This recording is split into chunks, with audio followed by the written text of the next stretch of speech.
তারপরে দেখবেন রমাদান মাস আসলে কোরআন বক্সাই দেওয়ার জোয়ার, প্রথম থেকে কোরআন তেলাওয়াত করে 2 খতম 3 খতম 4 খতম, শেষ দিকে আসলে যে আসে বলে যে এই ইমাম সাহেব হুজুর আমার 3 খতম, এই ভাই আমার 4 খতম, এই 2 খতম, মুরব্বীদের নামে বক্সাই দেন। তো এই যে বক্সাই দেওয়ার সিস্টেম, কোরআনে কারিম তেলাওয়াত করে কাউকে বক্সাই দেওয়া যায় না, কারণ কোরআনে কারিম শারীরিক ইবাদত। এটা আরেকজনের দিবেন কেমনে? শারীরিক ইবাদত কোনোদিন কাউকে দেওয়া যায় না, আর্থিক ইবাদত কাউকে দেওয়া যায়। যেমন আমি সবসময় উদাহরণ দিই যে আপনি ভাবির সাথে একটা চুক্তিনামা করলেন যে শোনো আমরা দুইজনে পারস্পরিক সম্মতির ভিত্তিতে একটা চুক্তি করে নি, যেদিন আমার শরীর খারাপ লাগবো সেদিন এশার নামাজ তুমি আমারটা পড়ে নিবা, ডাবল ডাবল পড়বা, তোমারটা পড়বা প্রথমে, পরে আমারটা পড়ে দিবা।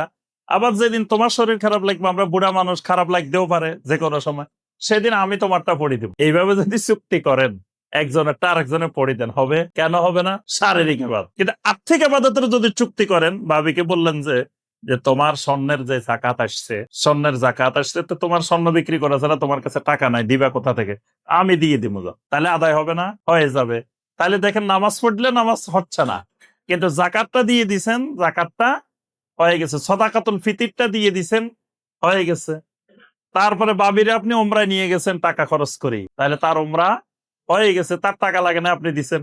কেন হয়েছে এগুলা? এগুলো আর্থিক ইবাদত। তো কোরআনে কারিমের তেলাওয়াত এটা শারীরিক ইবাদত না আর্থিক ইবাদত? শারীরিক ইবাদত।